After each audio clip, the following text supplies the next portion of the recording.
बिन दिनार कह दे, जब इसको माँ ने माफ कर दिया है तो इसको खुदा ने भी माफ कर दिया है। हमने इसके साथों हज कबूल फरमा लिए हैं। मेरा कहने का मतलब आपसे सिर्फ इतना है, माँ बाप को नाराज करने के बाद अगर काबे में भी इबादत की जाए अल्लाह कबूल नहीं फरमाता है। माँ बाप को राजी कर लो, 4 लाख 8 लाख अगर आपके पास लगाने के लिए नहीं है, माँ बाप जिंदा है, सुबह उठ के मुस्कुरा के देखा करो। कब्रिस्तान चले गए हैं, जुमे के दिन जाके देखा करो, अल्लाह बिना पैसे लगाए हज मकबूल का सवाब अता फरमा दिया। करेंगे इंशाअल्लाह कोशिश। ये रिश्ते हमें बरकरार रखने, ये रिश्ते में बरकरार रखने। माँ बाप के साथ आप फ्रेंडली रहिए, दोस्तों की तरह रहिए, उनके साथ प्यार मोहब्बत की बातें कीजिए, वक्त बिताइए उनके साथ। जैसे दोस्तों से आप हंस के बात करते हैं वैसे माँ बाप से बात किया करें, उनके साथ इसी तरह वक्त बिताया करें।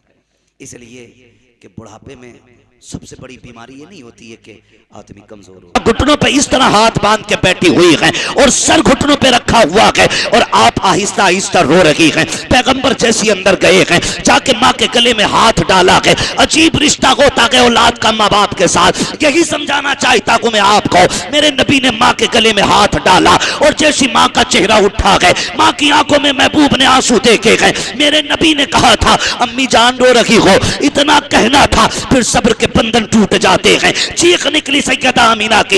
एक वो बंदा जो तन्हाई में छुप के रो रहा हो और कोई कमर पे हाथ रख के पूछ ले क्यों रो रहा है, फिर उसको ये लगता है कोई सहारा देने वाला आ गया है, फिर वो टूट के रोया करता है, टूट के रोया करता है। नबी की अम्मी ने इतना सुना है कि मेरा लाल आ गया है और मुझसे रोने की वजह पूछ रहा है, फिर सैयदा आमीना फूट के रोई है। जब माँ को फूट के रोते हुए देखा है, मेरे नबी ने अपने लब माँ के लबों पे रखे हैं और गले में हाथ डाले हैं। खुदा की कसम, होठ भी कौन से हैं, पतले पतली गुले कुद्स की पत्तियां, उन लबों की नजाकत पे लाखों सलाम, नीची आंखों की शर्म हया पे दुरूद, ऊंची बीनी की रिफत पे लाखों सलाम। मेरे नबी ने माँ को सीने से लगाया और रोते रोते कहते जा रहे हैं अम्मी बताओ ना क्यों रो रही हो। आज तू उससे पूछना चाहता हो, माँ को रोते देखा तो कभी तूने भी पूछा क्यों रो रही हो, तेरी रोने की वजह क्या है, माँ तेरे उदासी की वजह क्या है, कभी पूछ लिया करो। माँ रोती रहती है फिर भी तुम बीवी की गोद में बैठ करके सारे इल्जामात माँ के ऊपर डाल देते हो।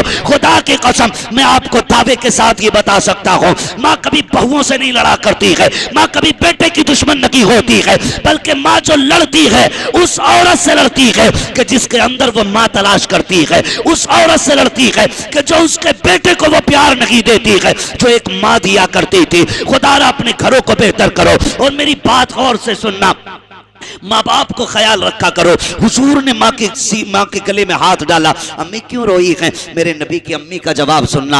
आप कहती हैं मेरे शहजादे, मेरे नूरे नजर, आज मुझे तेरे बाप अब्दुल्ला की याद आ गई है, आज मुझे अब्दुल्ला की याद ने सता दिया है। जाओ ये पैगाम बहन बेटियों को भी जाके दे देना, अपने शोहर की जिंदगी की भीख मांगा करो, अल्लाह से उनकी लंबी जिंदगी की दुआएं मांगा करो। ए मेरी बहन बेटी, जिस दिन शोहर कफन में निकल जाएगा कोई तुझे इज्जत की निगाह से देखने वाला नहीं मिलेगा, कोई इज्जत से दो टुकड़े देने वाला नहीं मिलेगा। आज जो राज करती हो घर के अंदर, ये शोहर के दम कदम की बरकत होती है। अगर 8 बेटे भी हैं एक लाइन से खड़े हैं, क्योंकि अभी सर पे शोहर का साया सलामत है। जिस दिन ये कफन में लिपट के चला जाएगा उस दिन 10 बेटे भी तुझे वक्त पे रोटी नहीं देंगे, तेरी बारी मुकर्रर की जाती है। एक कहता है मैं आधा दिन रखूंगा, दूसरा कहता आधे दिन से ज्यादा मैं भी नहीं रखूंगा। आज जो इज्जत की रोटियां मिलती हैं ये शोहर के कदम से मिल रही है। शोहर अल्लाह की बहुत बड़ी नेमत होता है, इसके लिए मौत ना मांगा कर, रब से जिंदगी मांगा कर। और जब ये घर से निकला करे बददुआएं न किया करो, झोली फैला के कहा करो मालिक सुहाग के जोड़े में छोड़ के गया है, सुहागन ही मिलाना। और जब ये निकला करे आयतुल कुर्सी पढ़ के दम कर दिया करो। खुदा की कसम खैरियत से जाएगा, खैरियत से वापस आएगा। वाह वाह वाह वाह, बहुत खूब। नारे तकबीर, नारे रिसालत, मजहबे इस्लाम, मसलके आला हजरत, अजमते वालिदैन, मुफ्ती मोहम्मद हम्माद रजा साहिब क़िबला। वाह वाह वाह, माशाअल्लाह। दुआ मांगा करो अल्लाह से, बहन बेटियों को जाके बताना अपने शोहर की जिंदगी के लिए हर मुसल्ले पे बैठ के दुआ मांगा कर, हर नमाज के बाद शोहर की जिंदगी की दुआ मांगा कर। इसलिए कि तू नहीं जानती है, ये तेरे सोने के कंगन तभी तक अच्छे लगते हैं जब तक सर पे शोहर का साया है। ये तेरे कपड़ों के रंगीनियां तभी तक जच रही हैं जब तक शोहर है। जिस दिन ये चला गया कंगन भी उतार लिए जाते हैं, रंगीन कपड़ों का भी हक तुझसे छीन लिया जाएगा। हाँ, आज जो मुआशरा बिगड़ा है ना कहीं मुआशरा जो बिगड़ा कहीं ना कहीं अक्सर उसकी जिम्मेदार माएँ हो रही हैं। क्यों कि फितरत है बच्चों का माँ की तरफ माइल हो, फितरत। अगर मियाँ बीवी में टकराव होगा तो फितरतन बच्चे माँ के साथ होंगे, ये फितरत। बच्चे माँ की तरफ माइल होंगे, उनका दिल माँ की तरफ ज्यादा होगा। और जब माँ को ये पॉइंट मिल जाता है ना तो फिर वो शोहर की बुराई करती है अपने बेटों से, कहती तेरे बाप ने कभी सुख में नहीं रखा, बेटे अब तू बड़ा हो गया, मुझसे पूछ मैंने कितने दुख उठाए तेरे बाप के निकाह में आने के बाद। तुझे क्या पता, ये अपनी बहनों से पिटवाता था, ये अपनी माँ से पिटवाता था, ये अपने परिवार से मरवाता था, ये मुझे चैन से रोटी नहीं खाने दी। जब ये बातें औलाद सुनेगी तो बताओ बाप से वफादारी करेगी कि बेवफाई? बोले बेवफाई करेगी ना। जब ये बेवफाई करेगी तो मैं एक बात बताना चाहता हूं अपनी बहन बेटियों को, इस धोखे में मत रहना कि तेरे 8 बेटे तुझे सर पे रखेंगे। तू देखती रह जाएगी, जिसकी तुम मौत की दुआएं मांग रही है ना, जिस दिन ये कफन में लिपट के गया ना तो 8 बेटे कहेंगे दुकान मेरी है, कोई कहेगा ये बैठक मेरी है, अब्बा की किताबें मेरी हैं, अब्बा की अलमारी मेरी है, ये मेरा है। तू देखती रह जाएगी, कोई ये नहीं कहेगा मां मेरी है, कोई नहीं कहेगा मां मेरी है। और तू रोएगी, उस दिन तुझे शोहर की मोहब्बतें याद आएंगी। उस दिन सोचेगी कि मेरे सुकून के लिए वो गर्मियों में मजदूरी करता रहा, मेरे सुख के लिए उसने सर्दी गर्मी का ख्याल नहीं किया, वो अपने आप को आग के आगे तपाता रहा ताकि बेटी मेरी बीवी इज्जत के लुक में घर में खाती रहे। तेरा शौहर कितना ही भी बुरा था तेरे लिए, लेकिन उसने कभी तुझे 2 लुकमों के लिए मोहताज नहीं बनने दिया था, कभी हाथ नहीं फैलाने दिया। इसलिए मेरी बेटी, मेरी बहन, कभी अपने बच्चों को शौहर के खिलाफ खड़ा ना करना। खुदा की कसम तेरी राहत तब तक है जब तक तेरा शौहर तेरे साथ है, जब तक तेरा शौहर तेरे साथ है। शौहर क्या होता है पूछ हजरत आमीना से। कहती आज अब्दुल्ला की याद आ गई। अम्मी क्या याद आई? कहते मेरा जी चाहता कि मैं जाऊं अब्दुल्ला की कब्र पे और तेरा हाथ पकड़ के ले जाके कहूं अब्दुल्ला तुम अकेला छोड़ आए थे, लेकिन मैं अकेली नहीं आई हूं, देखो तुम्हारे चमन का कितना प्यारा फूल मोहम्मद लेके आई हूं। ये तमन्ना है।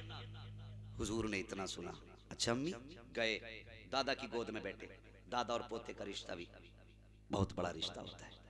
हाँ, दाढ़ी पकड़ ले पोता, गर्दन पे चढ़ जाए, सर पे चढ़ जाए, सीने पे बैठे, ये पोतों का प्यार होता है दादा के साथ। और दादा उसकी हर गलती को नजरअंदाज करता है, हर गलती को। फिर गोद में बैठ गए दादा की जाके, दादा की दाढ़ी चूम रहे। और जब प्यार करते देखा दादा ने, खानदान कुरैश के सरदार हैं दादा, आम नहीं थे, बड़ी शख्सियत थी। कहने लगे शहजादे आज इतने प्यार की वजह क्या है? कहा दादा कुछ मांगना चाहते हैं। पहली बार मेरे नबी ने कुछ कहा था, कलेजा दहल उठा, कहो ना क्या चाहिए? कहा हमें ननिहाल जाना है, अम्मी के साथ इजाज़त दे दे। अगली बात नहीं कही थी कुछ भी, फौरन उठे, मैमन को बुलाया और हजरत आमीना और सरकार को काफिले के साथ हुजूर के ननिहाल यानी मदीना शरीफ भेज दी। वापसी में आते हुए हजरत अब्दुल्ला की कब्र पे हाजिरी हुई। हाजिरी के बाद जब चली, नबी की अम्मी की तबीयत खराब हो गई। मैं बताना चाहता हूँ, तबीयत खराब हुई, सवारी पे बैठ नहीं सकती थी, उतर गई। काफिला जो था सूरज को छुपता देखा, कहने लगा जाने की इजाजत है या साथ चलें? जाती कैसे? तबीयत इतनी खराब थी कि सवारी पर बैठ नहीं सकती थी। हजरत आमीना ने कहा बेटा इनसे कह दो कि ये चले जाएं। जब इतना सुना, जंगल वीराना, कोई अपना नहीं, कोई डॉक्टर नहीं, सूरज भी छुपने जा रहा है। हुजूर कभी जाते हुए काफिले को देख रहे थे, कभी छुपते हुए सूरज को देख रहे थे। माँ ने शहजादे को सीने से लगा लिया, बेटे जाने दे। जैसी काफिला गया ना, हुजूर की अम्मी बेहोश हुई, हुजूर की अम्मी बेहोश हुई, हुजूर बेकरार हो गए और माँ से लिपट के मेरे नबी रोए। तो आसमान पर शोर हो गया, मालिक ये क्या मामला है? पैदा होने से पहले बाप का साया और आज माँ इस हालत में। रब ने फरमाया फरिश्तों जो मैं जानता हूँ वो तुम नहीं जानते हो।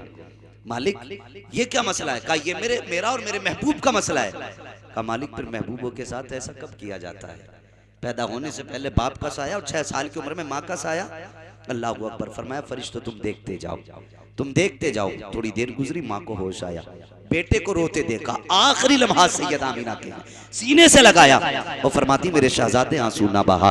जब तू दुनिया में आया था कोई कह रहा था कि ये इतनी शान वाला बच्चा है, आने वाले जमाने में इसका एक आला मकाम होगा और ये सारे जमाने का इमाम बनाया जाएगा, सारे जमाने को इसका गुलाम बनाया जाएगा। उसके बाद सैयदा आमीना ने कहा था ए मेरे शहजादे लख्ते जिगर, मैं तो दुनिया से जा रही हूँ, हर नई चीज को पुराना हो जाना है, हर आने वाले को जाना है, हर बनने वाले वाले को फना हो जाना है, लेकिन सुन क़यामत तक मेरी बातें होती रहेगी, क़यामत तक मेरा तज़किरा होता रहेगा। उम्मे ऐमन ने कहा था, खातून बताओ तो सही, जब हर चीज को फना हो जाना है, तुम्हारा तज़किरा क़यामत तक क्यों होगा? तब हज़रत आमिना ने कहा था, ऐसा शान वाला बेटा छोड़ के जा रही हो, जब तक इसकी बातें होती रहेगी, इसके साथ आमिना का तज़किरा होता रहेगा, इसके साथ आमिना का तज़किरा होता रहेगा। ये कहते कहते फिर सांसों के बंधन टूट गए। वो जो माला थी सांसों की टूटी और सांसें मोती बन के बिखर गई, और सैयदा आमिना हमेशा के लिए खामोश हो गई। जब हमेशा के लिए खामोश हुई, मेरे नबी ने ना अपनी माँ के लबों पे लब रखे, कहते अम्मी और बोलो ना। अजीब मंजर था। उम्मे ऐमन बयान फरमाती, हुजूर के इन गुफ्तगू के इस तरह के जुमलों से कलेजा फट रहा था। कहते अम्मी और बोलो ना, अम्मी और बोलो ना। उम्मे ऐमन ने कंधे पे हाथ रख दिया। शहजादे जो चले जाते हैं वो बोला नहीं करते, लेकिन मुहद्दिस देहलवी फरमाते हैं हुजूर ने 2 मरतबा कहा था अम्मी और बोलो ना। अगर तीसरी मरतबा सरकार कह देते तो मलकुल मौत को रूह लौटानी पड़ जाती, सैयदा आमिना को उठना पड़ जाता और उठ करके मेरे नबी से बातें करनी पड़ जाती। अल्लाह अकबर। हजरत उम्मे ऐमन बयान फरमाती हैं कि आज तक मैंने कोई जनाजा ऐसा नहीं देखा। वो आलम बचपन का जमाना, वो मासूम बचपना, 6 साल की उम्र शरीफ है, सामने माँ का जनाजा पड़ा है, कोई फावड़ा नहीं, कोई खुरपा नहीं, कब्र खोदने का कोई सामान न था। मैंने देखा मेरे मुस्तफा अपने छोटे छोटे हाथों से माँ की कब्र अनवर बनाते जा रहे हैं। पत्थरों से मेरे नबी ने माँ की कब्र अनवर बनाई है और आंसुओं का छिड़काव माँ की कब्र पे हो रहा है। हजरत उम्मे ऐमन बयान फरमाती है, जब मैं सरकार को लेकर के चलने लगी, अल्लाह अकबर, जब मैं लेकर के जा रही थी, सरकार मुड़ मुड़ के माँ की कब्र अनवर को देख रहे थे। कहते मैं लेकर के आई और ला करके दादा के हवाले किया है। सरकार पूरी जिंदगी फिर माँ के बगैर रखे। कहते उम्र के कई साल बीत गए। 50 साल के बाद हज्जतुल वदा के मौके पर जब मेरे नबी माँ के कब्र अनवर पर आए हैं, आज अकेले नहीं आए हैं बल्कि सहाबा को लेकर के आए हैं। सरकार को आंसू बहाते देखा तो सहाबा ने कहा था या रसूल अल्लाह, इस पत्थरों के ढेर पे क्यों रो रहे हैं? मेरे नबी ने कहा चुप हो जाओ, इसे पत्थर का ढेर ना कहना, इसमें मेरी माँ आमिना आराम कर रही है, ये मेरी माँ आमिना की कब्र अनवर है। अल्लाह अकबर। तेरे नबी पूरी जिंदगी माँ को याद करके आंसू बहाते रखे। आज मैं आपसे पूछना चाहता हूँ, कितनी बार माँ को याद किया जाता है, कितनी मर्तबा बाप को याद किया जाता है? कभी गए हो माँ की कब्र पे, कभी ख्याल नहीं आता है। कभी शबे कद्र में कब्रिस्तान जाते हैं, कभी शबे बारात में कब्रिस्तान जाते हैं। फरमाया गया जो बच्चे अपने माँ बाप की कब्र की जुमे के दिन ज़ियारत करते हैं, अल्लाह उनको हज मकबूल का सवाब अता फरमा दिया करता है। हाँ कह रहा, दुआ कर दो, दुआ कर दो। अल्लाहु अकबर।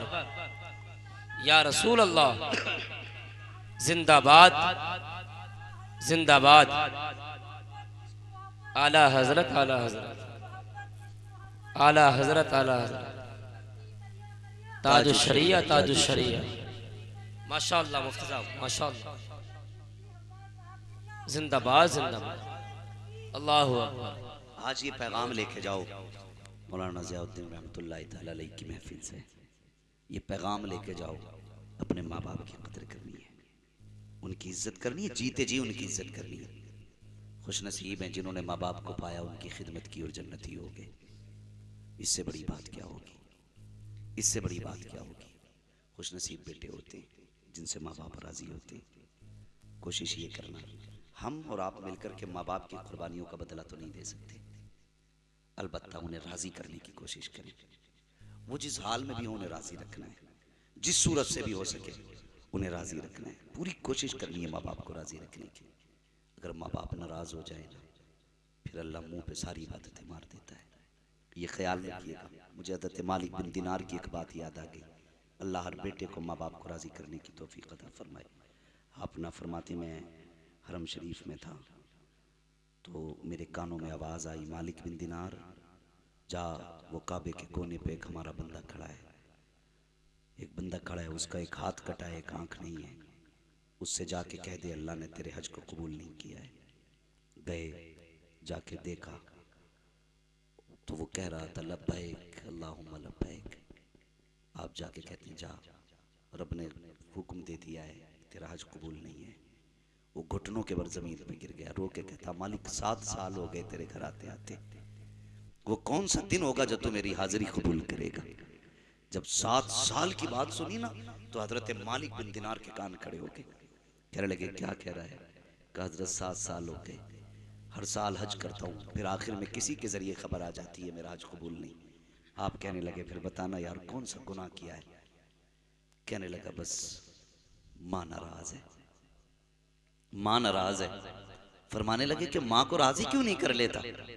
उसने रो के कहा मैं वो बदनसीब हूँ, इधर आता हूँ तो रब राजी नहीं होता, घर जाता हूँ तो माँ राजी नहीं होती है। कहने लगे अच्छा चल यार फिर मुझे ले चल, मैं तेरी माँ से चल के बात करूँ।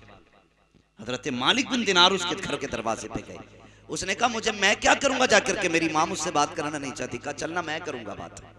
आ गए, दरवाजा बजा, नारे तकबीर, नारे रिसालत, नारे तकबीर, नारे रिसालत, मजहबे इस्लाम, मसलके आला हजरत, फैजाने आला हजरत, खलीफे ताजो शरिया हुजूर कारी हामिद अली साहिब किबला, हुजूर कारी हामिद अली साहिब किबला, खलीफे ताजो शरिया। नारे तकबीर, नारे रिसालत, नारे रिसालत। ठीक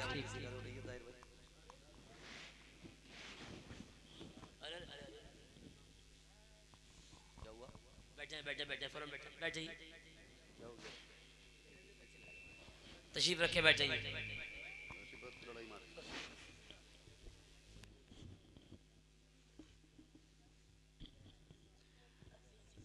बस मैं बात समेटने लगा हूँ। आप देख रहे हैं मेरे रसूल पर मेरे वालिद गिरामी पीर तरीक़त रहबर राह शरीयत खलीफे हुजूर ताजुश शरिया की आमद हो चुकी है। बस मैं बात ख़त्म कर रहा हूँ। काफ़ी वक्त हो चुका है, 3 बजने वाले हैं। बड़ी बड़ी कॉन्फ्रेंस भी इतने बजे तक नहीं चलती। अल्लाह आपको सलामत रखे, हाँ अल्लाह आपको सलामत रखे। जिसे चाहा दर पे बुला लिया, जिसे चाहा अपना बना लिया। ये बड़े कर्म के हैं फैसले, ये बड़े नसीब की बात है।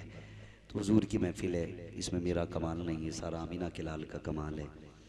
हाँ क्योंकि महबूब की महफिल को महबूब सजाते हैं, आते हैं वही जिनको सरकार बेशक बेशक। तो मालिक बिन दिनार साथ गए, उसने दरवाज़ा बजाया, आवाज़ आई कौन? का तेरा बेटा। उसने कहा चला जा, जब तेरी आवाज़ आती मेरे जख्म ताज़ा हो जाते, तेरे जख्म, तेरी आवाज़ सुन के मेरे जख्म ताज़ा हो जाते। चीख निकली। मालिक बिन दिनार कहने लगे बताना क्या गुनाह किया है। आप आगे बढ़े, कहने लगे माँ मैं मालिक बिन दिनार हुजूर की हदीसें बयान करता हूँ, माँ इजाज़त दे अंदर आने की। तो खातून ने कहा ठीक है फिर आ जाइए। उसने ना बेटे ने कपड़ा डाल रखा था, आंख पे बाजू पे अंदर गया। मालिक बिन दिनार कहते माँ इसे माफ़ कर दे। का माफ़ नहीं करना। माँ ने कपड़ा हटाया कि देख ये जो मेरे बदन पे जख्म है ना, ये इसी बेटे के दिए हुए हैं। कहा कैसे? कहा ये शराब के नशे में रमज़ान के महीने में आया, मुझसे कहने लगा गोश्त बना, मैंने इनकार किया, इसने मेरा हाथ पकड़ के तंदूर में डाला और ये चला गया कि अभी तक जख्म नहीं भरे हैं। अल्लाह अकबर। उसने कहा थप्पड़ मारा जिसकी वजह से मेरी आंख निकल गई। तो हजरत मालिक बिन दिनार कहते अम्मा इसे माफ़ कर दे। कहा नहीं करूँगी मैं इसे माफ़। जैसे इतना कहा ना, कहने लगी अब तो माफ़ कर दे, इसकी एक आंख भी नहीं रही। जिधर की तेरी आंख फोड़ी थी इसने उधर की अपनी निकाल दी। जिस हाथ से थप्पड़ मारा था वो हाथ काट दिया। माँ फिर भी माँ होती है। इतना सुनते चीख निकल गई। माँ बेटे से लिपट गई, कहने लगी बेटे हाथ काटने से पहले एक बार आ जाता, आंख निकालने से पहले एक बार आ जाता। अम्मा मुझे माफ कर दे, 7 साल हो गए मेरी इबादत कबूल नहीं हो रही है। माँ ने सीने से लगाया, कहा जा मैंने तुझे माफ कर दिया। आवाज आई मालिक। सबसे बड़ी बीमारी ये होती है कि औलाद साथ छोड़ देती है, ये सबसे बड़ी बीमारी है। वो एक आर्टिकल मैंने पढ़ा। वक्त है ना अभी 5 मिनट बात करने। बड़ी तवज्जो से इस बात को सुनना। दुबई में ना एक बाप ने अपने बेटे पे मुकदमा किया, अल्लाह सलामत रखे। दुबई में ना एक बाप ने अपने बेटे पे मुकदमा किया कोर्ट के अंदर। आके कहने लगा कि मैं अपने बेटे के खिलाफ दावा करने आया। बाप ने पूछा किस चीज का दावा? कहा कि मेरा बेटा मुझे खर्च नहीं देता। क्या नहीं देता? बोलें जरा, मालूम है 3 बज गए, लेकिन उम्मीद है अभी सो नहीं रहे होंगे। हम क्या नहीं देता है? खर्च नहीं देता। मुकदमा दर्ज हुआ, नोटिस घर पहुंचा बेटे के, डेट मिल गई कोर्ट से, दोनों बाप बेटे एक दिन कोर्ट में आ गए। जब कोर्ट में आए तो फिर जज इधर बैठा, इधर बेटा, इधर बाप खड़ा है। जज ने कहा ये क्या दावा है आपका? कहा कि ये जो मेरा बेटा है ना, ये मुझे खर्चा नहीं देता है। जज ने बेटे की तरफ देखा, क्या ये बात सच है? बेटे ने कहा हाँ सच है। कहा क्यों नहीं देते हो खर्चा? तो बेटे ने यह कहा कि मैं इन्हें खर्चा क्यों दूं, इन्हें क्या जरूरत है खर्चे की? इनके पास अरबों खरबों की संपत्ति है, सैकड़ों इनके मुलाजिम हैं, बेहतरीन गाड़ियां इनके पास हैं, मेरे पास तो इनके मुकाबले में कुछ भी नहीं है। मैं इन्हें खर्चा क्यों, ये मुझसे खर्चा क्यों चाहते? जज ने कहा क्या ये सच है? बाप ने कहा हाँ सच है। कहा अच्छा बताइए फिर क्यों लेना चाहते हैं? कि मुझे चाहिए, मेरा हक है, मेरे बेटे से मुझे खर्चा चाहिए, कहिए ये मुझे दे। जज ने कहा फिर कितने चाहिए बताएं। उसने कहा महीने में सिर्फ 1 रुपया चाहिए। कितना? जोर से, महीने में कितना चाहिए? 1 रुपया। जज हंसा इस बात को सुनने के बाद। महीने में 1 रुपया चाहिए? कहा हाँ। कहा क्यों? कहा ये मेरी बात है ना, मुझे तो 1 ही चाहिए, लेकिन शर्त है नौकर के अपने बाप को खुद तुम्हें पैसे दे के जाने पड़ेंगे। 1 रुपए का सवाल था, बेटा राजी हो गया। जब बेटा ये फैसला सुन करके घर चला गया, जज ने रोका बाप को, कहा यार ठहर तो सही, इतना बड़ा अमीर है, दौलत वाला है, शोहरत वाला है, तेरे दरवाजे पे गुलाम है, गाड़ियां हैं, जरा ये तो बता यार कि तूने 1 रुपया क्यों बांधा? अब जरा बाप का दर्द सुनना प्यारे, इतना सुनना था बाप फूट फूट के रोने लगा कि जब ये पैदा हुआ दुनिया की खुशियां मनाई, इसने होश की दहलीज पे कदम रखा, इसके सारे ख्वाब पूरे किए गए, फिर हमने अपनी हसरतों का ख्वाब पूरा किया, अपनी खुशियां मुकम्मल की, इसका निकाह किया, दुल्हन लेकर के आए। फिर इसने हमसे ये कहा अब्बा मैं आजाद जिंदगी जीना चाहता हूँ। ये बीवी को लेकर के चला गया। जब हम रोने लगे, इसने कहा था हम तुमसे मिलने आके रखेंगे। का क्या कहें, परसों बीत गए हैं, ये मुझसे मिलने नहीं आया है। बात ये है जज साहब के खर्चे की कोई कमी नहीं है, पैसे की भी कोई कमी नहीं है। मैंने 1 रुपया इसलिए रखा है कि मेरे बेटे को भारी ना लगे, और महीने में इसलिए रखा है कि जब 1 महीना बीत जाए तो मेरा बेटा खुद पैसे लेकर के आए। जरूरत 1 रुपए की नहीं है, जरूरत बेटे के चेहरे की है। 1 रुपए के बहाने जब ये आता रहेगा, मैं इसके चेहरे को देख के सुकून पाता रहूंगा। इसलिए लाजिम है कि आप महीने में 1 बार सही, परदेश रहते हो तो माँ बाप से मिला करो, इनके पास बैठा करो। तुम्हारी, मैंने पहले कहा, तुम्हारा फ्रूट, तुम्हारे जूस, तुम्हारी दवाइयां माँ बाप को वो ताकत नहीं देती जो तुम्हारे 2 जुमले माँ बाप को ताकत दे सकते हैं। माँ बाप को ताकत दे सकते हैं। माँ बाप बाप बाप होता है। मलफूजात शरीफ में इमाम इश्क मोहब्बत ने एक वाक़या तहरीर फरमाया, बात खत्म करने लगा। कहते बाप बेटे एक सफ़र पे जा रहे थे, रास्ते में बाप की तबीयत तो ख़राब हो गई, तिजारत के लिए निकले थे, तो वो दौर ऐसा था जहाँ जिसका इंतकाल हुआ वहीं दफन कर देते थे। तो काफिले के साथ बेटे ने बाप को वहीं दफन कर दिया, आगे चला गया। वापसी में जब पलट के आए ना, इसको ख्याल आया यहाँ मैंने बाप को दफन किया था, बाप को दफन किया था, ये ख्याल आया। फिर दिल ने कहा चलो फातिहा पढ़ लें। इसने वक्त देखा शाम हो चुकी थी, बेटे ने वक्त देखा शाम हो चुकी थी। जब शाम होती वक्त देखा ना, उसने कहा अगर रुका तो जानवर, बहाई, चीता, शेर, भेड़िया ये मुझ पे हमला कर सकते हैं। उसने कहा चलो अब चलते हैं, फातिहा किसी और दिन पढ़ देंगे।